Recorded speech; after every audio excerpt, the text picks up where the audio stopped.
ബൈരക്കുണ്ടിനോട് വിട പറയുകയാണ്. നമ്മളിന്ന് നേരെ പോകുന്ന ദിരാങ്ങിലേക്കാണ്. അപ്പോൾ നമ്മൾ രാവിലെ ബൈരക്കുണ്ടിനെ കുറച്ച് കാഴ്ചകളൊക്കെ കാണിച്ചല്ലോ. അപ്പോൾ ഇന്ന് ഇവിടെ നമ്മൾ തിരിക്കുകയാണ്. ഇവിടെ നിന്നും ബൊംഡില കഴിഞ്ഞിട്ട് ദിരാങ്. അപ്പോൾ നമ്മുടെ അടുത്ത സ്റ്റോപ്പ് എന്ന് പറയുന്നത് ഹാൾട്ട് എന്ന് പറയുന്നത് ദിരാങ്ങിലേക്കാണ്. എത്ര കിലോമീറ്റർ ഉണ്ട്? ഇവിടുന്ന് ഏകദേശം 115 കിലോമീറ്റർ ഉള്ളൂ. പക്ഷേ ഫുള്ള് കയറ്റിറക്കുന്ന വഴികളൊക്കെയാണ്. പക്ഷേ നല്ല വഴിയാണെന്നാണ് പറഞ്ഞത്. നമുക്ക് ബൊംഡില വഴി തന്നെ പോകാം. 2 വഴികളുണ്ട്. ബൊംഡില വഴി തന്നെ നമുക്ക് പോകാം. അപ്പോൾ അതാണ് നമ്മുടെ ഇന്നത്തെ വഴി എന്ന് പറയുന്നത്. ഇടയ്ക്ക് കുറച്ച് കാഴ്ചകൾ കാണാറുണ്ട്. നമുക്ക് നോക്കാം എന്തൊക്കെയാണ് വഴിയിൽ വരുന്നതുള്ളതെന്ന്. നമ്മുടെ തവാങ്ങിൻ റൂട്ട് എന്ന് പറയുന്നത് വളരെ വ്യത്യസ്തമായിട്ടുള്ള റൂട്ടാണ്. കാരണം അധികം യാത്രക്കാരൊന്നും തന്നെ അല്ലെങ്കിൽ അധികം ടൂറിസ്റ്റുകളൊന്നും തന്നെ ഈ റൂട്ട് സഞ്ചരിക്കാറില്ല. കൂടുതൽ പേരും തേസ്പൂർ വന്നിട്ട് തേസ്പൂരിൽ നിന്ന് ഡയറക്റ്റ് പോവുകയാണ് ചെയ്യുന്നത്. കാരണം അത് റോഡ് കിടിലമാണ്. നല്ല സൂപ്പർ റോഡാണ്. പിന്നെ നമുക്കത് മനസ്സിലാവും. നമ്മൾ തിരിച്ചിടുമ്പോഴേ അതുവഴിയാണ് വരുന്നത്. അപ്പോൾ ആ റോഡ് കാണുമ്പോൾ മനസ്സിലാവും. അപ്പോൾ അതുകൊണ്ട് തന്നെ കൂടുതൽ ആൾക്കാർ അതുവഴിയാണ് സെലക്ട് ചെയ്യാറ്. പ്രത്യേകിച്ച് ഈ ഉദയഗിരി, ഈ ബൈരക്കുണ്ട എന്ന് പറയുന്നത് ഇതൊക്കെ തന്നെ വളരെ അൺഎക്സ്പ്ലോർഡ് പ്ലേസസ് ആണ്. നമ്മുടെ ഈ ഒരു നോർത്ത് ഈസ്റ്റേൺ മേഖലയിലെ തന്നെ അൺഎക്സ്പ്ലോർഡ് പ്ലേസസിലൊന്നാണ്. വളരെ കുറച്ച് സഞ്ചാരികൾ മാത്രമേ എത്തുന്നുള്ളൂ. അപ്പോൾ അതിൻ്റെ ആയിട്ടുള്ള ചില പ്രശ്നങ്ങൾ ഇവിടെയൊക്കെ ഉണ്ട്. താഴെ കാണുന്ന ആ റിവറില്ലേ, അതിനപ്പുറത്തെ ഭാഗമെല്ലാം തന്നെ ഭൂട്ടാനാണ്. അപ്പോൾ നമ്മൾ സഞ്ചരിച്ചുകൊണ്ടിരിക്കുന്നത് ഇന്ത്യ ഭൂട്ടാൻ ബോർഡർ ഏരിയ ആണ്. മറ്റൊരു രാജ്യത്തിൻ്റെ ബോർഡർ പ്രദേശത്തൂടെയാണ് സഞ്ചരിച്ചുകൊണ്ടിരിക്കുന്നത്. എന്നാൽ അതിൻ്റെയായിട്ടുള്ള യാതൊരു വിഷയങ്ങളില്ലാത്ത വളരെ പീസ്ഫുൾ ആയിട്ടുള്ള ഒരു ബോർഡറാണ് ഇന്ത്യയും ഭൂട്ടാനും തമ്മിൽ. അതിൻ്റെ എല്ലാം നമുക്കിവിടെ അറിയാനും പറ്റും. ഇവിടെ ആസാമിൻ്റെ ഈ ഭാഗത്ത് മെയിൻലി ബോഡോസ് എന്ന് പറയുന്ന ട്രൈബ്സ് ആണ് ഉള്ളത്. അപ്പോൾ അവർക്ക് ബോഡോലാൻഡ് എന്നൊരു സെപ്പറേറ്റ് ടെറിട്ടോറിയൽ ഓർഗനൈസേഷൻ വേണം. അങ്ങനെയൊക്കെയുള്ള കുറേ ഇൻസർജൻറ്റ് ഗ്രൂപ്പുകളൊക്കെ ഇവിടെ പ്രവർത്തിക്കുന്നൊക്കെ ഉണ്ട്. അപ്പോൾ അതിൻ്റെ ഫലമായിട്ട് നമുക്കിവിടെ ഡെവലപ്മെൻറ്റും മറ്റു കാര്യങ്ങളൊക്കെ വളരെ കുറവാണ്, പ്രത്യേകിച്ച് റോഡ് മേഖലയിലൊക്കെ തന്നെ. അപ്പോൾ ഇവിടുന്ന് കുറച്ച് പോയി കഴിഞ്ഞാൽ 20 കിലോമീറ്റർ പോയി കഴിഞ്ഞാൽ നല്ല റോഡ് കിട്ടും. അപ്പോൾ നമ്മൾ അരുണാചൽ പ്രദേശിൽ പ്രവേശിക്കാൻ കുറച്ച് കിലോമീറ്റർ മാത്രമേ ഉള്ളൂ. അപ്പോൾ അങ്ങനെ നമുക്ക് വെറുതെ അരുണാചൽ പ്രദേശിൽ കയറാൻ പറ്റില്ല. അവിടെ പ്രവേശിക്കണമെങ്കിൽ ഇന്നർ ലൈൻ പെർമിറ്റ് വേണം. ILP നിർബന്ധമായിട്ടുള്ളൊരു പ്രദേശമാണ് നമ്മുടെ അരുണാചൽ പ്രദേശ് എന്ന് പറയുന്നത്. അപ്പോൾ അരുണാചൽ പ്രദേശിൻ്റെ ഗവൺമെൻറ് വെബ്സൈറ്റിൽ തന്നെ നമുക്ക് ഇന്നർ ലൈൻ പെർമിറ്റ് എടുക്കാൻ പറ്റും. ഒരു വ്യക്തിക്ക് ഒരു ജില്ലയ്ക്ക് 100 രൂപയാണ് പെർമിറ്റ്. അത് നമുക്ക് മൾട്ടിപ്പിൾ ജില്ലയ്ക്ക് ഒരു സമയത്ത് അപ്ലൈ ചെയ്യാൻ പറ്റില്ല. അറ്റ് എ ടൈം ഒരു ജില്ലയ്ക്ക് അപ്ലൈ ചെയ്യാൻ പറ്റത്തുള്ളൂ. അപ്പോൾ അങ്ങനെ കുറേ കടമ്പകളുണ്ട് നമുക്ക് അരുണാചൽ പ്രദേശിന് ILP കിട്ടാനായിട്ട്. അപ്പോൾ ഞങ്ങൾക്ക് ആദ്യം അപ്ലൈ ചെയ്തപ്പോൾ കിട്ടിയില്ല. ഗ്രൂപ്പ് പെർമിറ്റ് ആയിട്ടാണ് അപ്ലൈ ചെയ്തത്. ഒരു ജില്ലയ്ക്ക് അപ്ലൈ ചെയ്തു. ആദ്യം 3 ജില്ലയ്ക്ക് അപ്ലൈ ചെയ്ത് കിട്ടിയില്ല. പിന്നെ ഒരു ജില്ലയ്ക്ക് അപ്ലൈ ചെയ്തു, അതും കിട്ടിയില്ല. പിന്നെ അവർ തന്നെ ഒരു റെസ്പോൺസ് അയച്ചു. അതായത് ഒരു ട്രാവൽ ഏജൻറ്റ് നമ്പർ തന്നിട്ട് അയാളെ കോൺടാക്ട് ചെയ്ത് കഴിഞ്ഞാൽ അയാൾ നിങ്ങൾക്ക് എടുത്തു തരുമെന്ന് പറഞ്ഞു. പിന്നെ ഞങ്ങൾ അയാളെ കോൺടാക്ട് ചെയ്തു. അങ്ങനെയാണ് നമുക്ക് ഇന്നർ ലൈൻ പെർമിറ്റ് കിട്ടുന്നത്.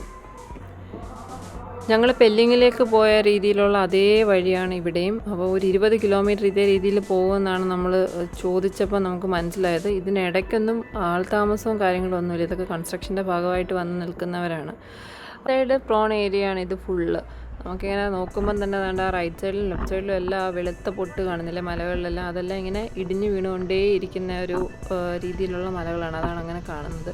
അതുകൊണ്ട് തന്നെ ഇവിടെയൊന്നും അധികം വലിയ ആൾതാമസവും കാര്യങ്ങളും ഒന്നുമില്ല. റോഡ് ചെറുതായിട്ട് വീതി കൂട്ടുകയും അതുപോലെ തന്നെ ഫ്ലഡിലൊക്കെ പോയ പാലങ്ങളൊക്കെ ശരിയാക്കിയാണ് ഇവിടെ ഈ കാണുന്നത്. നമുക്ക് പെട്ടെന്ന് പോകേണ്ടതുണ്ട്. പിന്നെ ഫുഡ് ഓൾറെഡി നമ്മുടെ കയ്യിലുണ്ട്. അപ്പം എവിടെയെങ്കിലും ഒന്ന് ഇച്ചിരി നല്ല വെയിലടിക്കുന്നിടത്ത് മാറിയിരുന്ന് ഈ ഫുഡ് കഴിക്കണം. അതാണ് വേണ്ടുന്നത്. അതെന്ന് വെച്ച് കഴിഞ്ഞാൽ ഇവിടെ വെയിലൊക്കെ വെറുതെ, സൂര്യനൊക്കെ വെറുതെ വന്നിരിക്കുന്നത്. അതെ, ഭയങ്കര തണുപ്പാണ്. ഈ ചെറിയതായിട്ടൊരു ക്ലൗഡിയാണ്, അല്ലെങ്കിലും നല്ല തണുപ്പാണ്. കാരണം നമ്മൾ അത്രയ്ക്ക് ആൾട്ടിറ്റ്യൂഡിലാണ് നിൽക്കുന്നത്. നല്ല തണുപ്പാണ്. അപ്പോൾ അത്യാവശ്യം നല്ല വെയിലുള്ളൊരു സ്ഥലത്ത് മാറി ഞങ്ങൾക്ക് ഫുഡ് കഴിക്കണം. ചില മലയുടെയൊക്കെ സൈഡിൽ കൂടെ പോയി കഴിഞ്ഞാൽ തണുത്ത് കുറയ്ക്കും. അവിടെ ഭയങ്കര തണുപ്പായിരിക്കും. അടുത്ത മലയുടെ അടുത്തോടെ പോകുമ്പോഴത്തേക്ക് ഭയങ്കര ചൂടും. അതാ ഇത് നോക്ക്, ഇത് ഫുള്ള് ഇടിഞ്ഞ് വീണ് കിടക്കുകയാണ്. ആ മുകളിൽ കൂടെ ഒരു ചെറിയ വെള്ളപ്പൊട്ട് കണ്ടില്ല, അതിലേക്കൂടാണ് നമ്മളിങ്ങനെ കറങ്ങി ഹെയർ പിൻ എടുത്ത് കയറിയൊക്കെ പോകേണ്ടുന്നത്. വളരെ സ്ലോയിലേ പോകാൻ പറ്റത്തുള്ളൂ. 100 കിലോമീറ്ററേ ഉള്ളെങ്കിലും നമുക്ക് അത്യാവശ്യം നല്ല സമയമെടുക്കും. നമ്മൾ ഇടയ്ക്ക് കഴിക്കാൻ നിർത്തിയതാണ്. ഇന്ന് നമ്മൾ പുറത്തുനിന്ന് വെച്ച് കഴിക്കുന്നില്ല. കാരണം നമ്മൾ രാവിലെ ബൈരക്കുണ്ട് ഇറങ്ങിയപ്പോൾ തന്നെ 11 മണിയായിരുന്നു. അതുകൊണ്ട് നമ്മളിന്ന് വെച്ച് കഴിക്കാൻ നിന്നില്ല. ഹോം സ്റ്റേയിൽ നിന്നും 2 ചോറും 1 മുട്ടക്കറിയും വാങ്ങിച്ചിരുന്നു. 4 മുട്ട അവർ തന്നത്. 100 രൂപ വാങ്ങിച്ചിരുന്നു. നല്ല ചോറും നല്ല മുട്ടക്കറിയൊക്കെ ആയിരുന്നു. ഇന്നത്തെ ജോലിയുടെ കഴിഞ്ഞു. നമ്മൾ ഒരു ഇച്ചിരി വേര് കിട്ടിയ സ്ഥലത്തിരുന്ന് കഴിക്കുകയാണ്. പെണ്ണ് ഉറക്കമായിരുന്നു, ഇപ്പം എണീറ്റ്.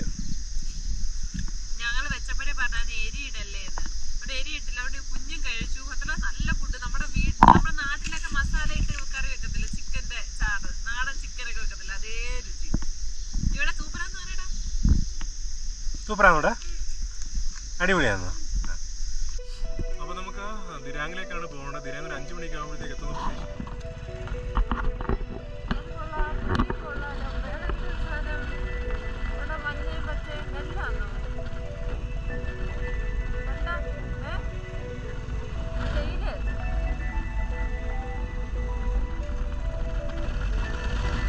നമ്മൾ അരുണാചലിൻ്റെ പ്രാന്ത പ്രദേശങ്ങളോട് ഇങ്ങനെ പോവുകയാണ്. കണ്ണൂന് ഉറക്കം വരുന്നു ചെറുതായിട്ട്. തണുപ്പ് കയറിക്കൊണ്ടിരിക്കുകയാണ്. നമ്മൾ ബൊംഡില പോകാനാണ് ഉദ്ദേശിക്കുന്നത്. തണുപ്പ് കയറിക്കൊണ്ടിരിക്കുകയാണ്. അപ്പോൾ അങ്ങനെ ഒരുപാട് തണുപ്പാവുകയാണെങ്കിൽ നമുക്ക് ഇടയ്ക്ക് എവിടെയെങ്കിലും ഹാൾട്ടായി ചെറിയ മഞ്ഞ കളർ വരുന്നുണ്ട്.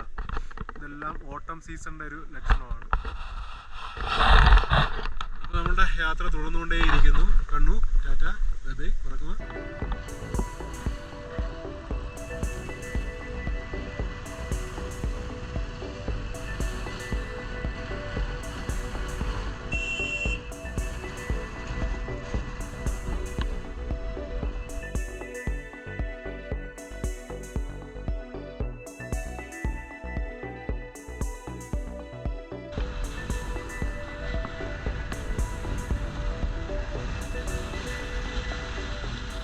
അങ്ങനെ ഇടയ്ക്കിടയ്ക്കൊക്കെ ചെറിയ ചെറിയ സെറ്റിൽമെൻറ്റ്സും കാര്യങ്ങളൊക്കെ കണ്ടു തുടങ്ങി. അതുമാത്രമല്ല, അപ്പോൾ അവരുടെ ഒരു കൃഷി രീതി തണുപ്പ് കൂടിയത് കൊണ്ടായിരിക്കാം ഇവിടെ കൂടുതൽ കാണുന്നത് നമ്മളുടെ ബെറി തക്കാളിയില്ലേ, ബെറി തക്കാളി, അതുപോലെ തന്നെ കടുക്, പിന്നെ തന്നെ കോളിഫ്ലവർ, അങ്ങനെയൊക്കെയുള്ള കാര്യങ്ങളാണ്. ഈ സൈഡിൽ നിറയെ ചാക്കിനകത്ത് കോളിഫ്ലവറും തക്കാളി അങ്ങനത്തെ സാധനങ്ങളൊക്കെ കെട്ടി വെച്ചിരിക്കുന്നതാണ്. അപ്പോൾ ഇവിടുന്ന് കുറേ വണ്ടികൾക്കകത്ത് ലോഡ് ചെയ്തുകൊണ്ട് പോകണം. ഇവിടെ എല്ലാം തന്നെ ഫാമുകളാണ്, വലിയ വലിയ ഫാമുകളാണ്. അപ്പോൾ അവിടെ അതിനനുബന്ധിച്ച് ഹോം സ്റ്റേസും ഉണ്ട്. അപ്പോൾ ഒരിടത്ത് എഴുതി വെച്ചിരിക്കുന്നുണ്ട്. പക്ഷേ നമുക്ക് ഇന്ന് അവിടെ എന്തായാലും കുറച്ചുകൂടി പോകാൻ പറ്റുമല്ലോ. അപ്പോൾ എന്തായാലും നമ്മൾ ഇവിടെ സ്റ്റേ ചെയ്യുന്നില്ല, കുറച്ചുകൂടി മുന്നോട്ട് ചെന്നിട്ട് എവിടെയാണ് കിട്ടുന്നത് മാക്സിമം നമുക്ക് ബൊംഡില വരെ പോകാൻ പറ്റുന്നതാണ് വിചാരിക്കുന്നത്. അങ്ങനെയെങ്കിൽ അവിടെ സ്റ്റേ എടുക്കാമെന്ന് വിചാരിക്കുന്നു. പക്ഷേ ഇവിടെ ഭയങ്കര രസമാണ് കേട്ടോ, നല്ല രസമാണെങ്കിലും നല്ല തണുപ്പാണ്. തണുപ്പതേക്കൊക്കെ ഒരു ശകലം പോലും വെയിലടിക്കുന്നില്ല. ഇന്ന് ഒരു ചെറിയ മഴക്കൂര. അപ്പോൾ അതാണ് ഞാൻ പറഞ്ഞത്, എനിക്ക് ഈ വഴി കാണുമ്പം പെല്ലിങ്ങിനെ ഓർമ്മ വരികയാണ്. ചെറിയൊരു മഴച്ചാറ്റിൽ അനുഭവപ്പെടുന്നത് പോലെയാണ് നമുക്ക് തോന്നുന്നത്. അങ്ങനെ നമ്മൾ നിങ്ങൾ ഈ വഴി കാണുമ്പം തന്നെ നിങ്ങൾക്ക് മനസ്സിലാവും, പെട്ടെന്നാണ് നമ്മൾ കണ്ട ഒരു 2 കർവ് കഴിയുമ്പോഴത്തേന് ആ പ്രകൃതി ഫുള്ളായിട്ട് മാറുന്നത്. നമ്മൾ നാദുലയിൽ വെച്ച് ഈ കാര്യം നേരത്തെ പറഞ്ഞത്, നമ്മുടെ ഈ AMS പോലെയുള്ള സംഭവമില്ലേ, അതായത് ഓക്സിജൻ്റെ ലഭ്യത കുറയുന്നതാണ്. ഓക്സിജൻ്റെ ലഭ്യത കുറയുക എന്ന് പറഞ്ഞു കഴിഞ്ഞാൽ അവിടെ മരങ്ങളുടെ എണ്ണം കുറയുന്നതാണ്. കണ്ടോ ഈ സൈഡിൽ കണ്ടോ. അതായത് ഇവിടെ വരുന്ന മറ്റൊരു കാര്യം എന്ന് പറഞ്ഞാൽ സൺലൈറ്റ് ആവശ്യത്തിന് ചില സൈഡുകളിലേക്ക് കിട്ടത്തതേയില്ല. കാരണം ആകെ വെയിൽ കിട്ടുന്നത് ഒരു 12 മണി വരെയൊക്കെ ആയിരിക്കും. അപ്പം ഇതിങ്ങനെ റൊട്ടേറ്റ് ചെയ്ത് വരുമ്പോൾ മലയുടെ ഒരു സൈഡിലേക്ക് വെയിലടിക്കത്തേയില്ല. അതുകൊണ്ട് തന്നെ അവിടെ ആ പച്ചപ്പ് കുറവാണ്. ഈ റൈറ്റ് സൈഡിൽ കാണുന്നത് സ്ലൈഡിങ് ഒഴിവാക്കാൻ വേണ്ടിയിട്ട് മിലിറ്ററിക്കാർ അല്ല BRO ചെയ്യുന്നതാണ്. ഒരു തരം നമ്മുടെ ഈ കയർ പരവതാനി ഇരിക്കത്തില്ലേ, അതുപോലത്തെ കയർ ഭൂവസ്ത്രം എന്നാണ് അതിൻ്റെ കറക്റ്റ്. ഇത് കയറല്ല, ഇത് മെറ്റൽ ഭൂവസ്ത്രം. അതുപോലെ വിരിച്ചിരിക്കുന്നതാണ്. ഇവിടെ എല്ലാം അത്യാവശ്യം റോഡ് നല്ലപോലെ വീതി കൂട്ടിയെടുത്തിരിക്കുകയാണ്. അങ്ങോട്ടേക്ക് പോകും തോറും ഒരു ശകലം പോലും മരങ്ങളെ അതേ ഉള്ളൂ. അതിങ്ങനെ എന്താ പറയുക, ഒന്നിവിടെ ഒന്നവിടെ അങ്ങനെ നിൽക്കുകയാണ്. അങ്ങനെ നമ്മൾ ബൊംഡില എത്താറായിരിക്കുകയാണ്. ഇനി ഒരു 10-25 കിലോമീറ്ററിനുള്ളിൽ തന്നെ നമ്മൾ ബൊംഡില എത്തും. അപ്പോൾ അരുണാചൽ പ്രദേശിലെ വെസ്റ്റ് കാമെങ് ഡിസ്ട്രിക്റ്റിൻ്റെ ഹെഡ് ക്വാർട്ടേഴ്സാണ് ബൊംഡില എന്ന് പറയുന്ന സ്ഥലം. അപ്പോൾ പണ്ട് തൊട്ടേ ടിബറ്റൻ സൈന്യത്തിൻ്റെ കീഴിൽ അല്ലെങ്കിൽ ടിബറ്റൻ രാജവംശത്തിൻ്റെയൊക്കെ അധീനതയിലായിരുന്നെങ്കിലും പിന്നീട് ബ്രിട്ടീഷുകാരുടെ കയ്യിലായി. അവസാനം 1962 ഇന്ത്യ ചൈന യുദ്ധത്തിന് വഴിവെച്ചൊരു പ്രധാനപ്പെട്ട സ്ഥലം കൂടിയായിരുന്നു ബൊംഡില എന്ന് പറയുന്നത്.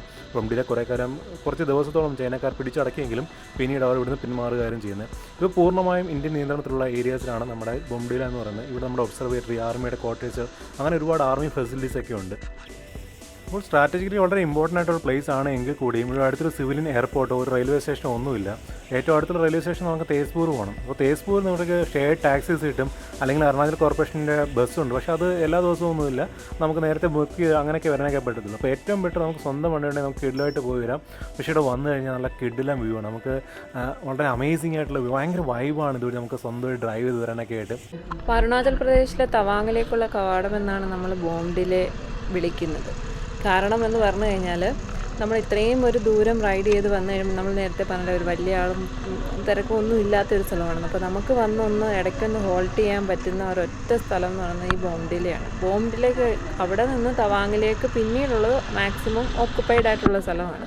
അപ്പോൾ ഇതുപോലുള്ള ഒരു കാലാവസ്ഥ നമ്മൾ പറഞ്ഞില്ലേ, ഞങ്ങൾക്കൊരു ശകലം പോലും സഹിക്കാൻ പറ്റാതെ തണുപ്പാണ്. തണുപ്പെന്ന് പറഞ്ഞാലും പോരാ, തണുത്ത കാറ്റ് മാത്രം. ഒരു ശകലം വെയിലടിക്കുന്നിടത്ത് ഒരു ഇച്ചിരി നേരം നിന്നും കൊണ്ട് പോവുകയാണ് ചെയ്യുന്നത്. അപ്പോൾ ഇവിടുത്തെ പ്രത്യേകത എന്ന് പറഞ്ഞു കഴിഞ്ഞാൽ ഇവിടെ കൊച്ചു ഗ്രാമങ്ങളുണ്ട്, ഈ മലമുകളിലാണ്. അപ്പോൾ അവർ കൃഷി ചെയ്യുന്നത് ഏറ്റവും കൂടുതൽ തണുപ്പാകുമ്പോൾ നമുക്ക് ഊഹിക്കാവുന്നതേ ഉള്ളൂ. ആപ്പിള്, കിവി, അങ്ങനെയുള്ള എക്സോട്ടിക് ആയിട്ടുള്ള കുറേ ഫ്രൂട്ട്സുകളും കാര്യങ്ങളൊക്കെയാണ്. അപ്പോൾ ചെറിയ സ്ട്രോബെറി ഫാംസുകൾ, അങ്ങനെ ഒരുപാട് കാര്യങ്ങളൊക്കെ ഉണ്ട് ഇവിടെ. അപ്പോൾ നമ്മൾ അന്വേഷിച്ചതിൽ വന്ന ഒരു കാര്യം എന്ന് പറഞ്ഞു കഴിഞ്ഞാൽ ആപ്പിളിൻ്റെ സീസണൊക്കെ കഴിഞ്ഞു. ആപ്പിളിൻ്റെ സീസൺ കുറച്ചും കൂടെ മുന്നേ ആയിരുന്നു. അവർ ഹാർവെസ്റ്റിംഗ് ഒക്കെ കഴിഞ്ഞിട്ട് നിൽക്കുന്ന ടൈമാണ്. എന്നാലും കിവിയും ഒക്കെ അടുത്ത് ഒരുപാടുള്ള ഒരു സ്ഥലമാണ്. അപ്പം നമുക്ക് ഈ തണുപ്പും കാലാവസ്ഥ അനുവദിക്കുകയാണെങ്കിൽ നമുക്ക് അവിടേക്ക് ഒന്ന് വിസിറ്റ് ചെയ്ത് നോക്കാം. ഇതാണ് ബൊംഡിലയുടെ കവാടം. ഇവിടെ അതിൽ നേരം നിൽക്കാൻ സമയമില്ല. എങ്ങനെയും ഒരു റൂം ഒപ്പിക്കുക, ഒരു ചായ ഇട്ട് കുടിക്കുക, ചായ കാപ്പി ഇട്ട് കുടിക്കുക, ഒന്ന് ചൂടാവുക, അത്രയേ ഉള്ളൂ. പെട്ടെന്ന് പൊക്കോ. ദിരാങ്ങിൽ എത്തണമെന്നുള്ള ഒരേ വാശിയിൽ വണ്ടി ഓടിച്ച് അവസാനം നമ്മൾ എവിടെ വന്ന് കയറിയപ്പോൾ ബോംഡിലയിൽ നിന്ന് വീണ്ടും 43 കിലോമീറ്റർ കിടപ്പുണ്ട് എവിടെയൊക്കെ ദിരാങ്ങിലെത്താനായിട്ട്. പക്ഷേ തണുപ്പ് കാരണം ഞങ്ങൾ ബോംഡിലയിൽ സ്റ്റേ എടുത്തു. ഓടി വന്ന് നല്ല ചൂട് കാപ്പി ഇട്ട് കുടിക്കുകയാണ്. കാരണം കുടിക്കാതെ ഒരു രക്ഷയില്ല. പെട്ടെന്നുള്ള കാലാവസ്ഥ മാറ്റമായിരുന്നു. ഇന്നലെയൊക്കെ ഇവിടെ ഓക്കെ ആയിരുന്നു. ഇന്ന് ഭയങ്കര തണുപ്പ് കൊണ്ട് ഞങ്ങൾക്ക് ഇവിടെ സ്റ്റേ അടിക്കേണ്ടി വന്നു. അതുകൊണ്ട് നാളെ 200 കിലോമീറ്റർ അടുപ്പിച്ച് ഞങ്ങൾക്ക് ഓടണം. ഹൈവേ എന്നൊക്കെ പറയുമ്പോൾ നമ്മൾ ഉദ്ദേശിക്കുന്ന കൂട്ട് നേരെ കിടക്കുന്ന ഹൈവേ ഒന്നുമല്ല.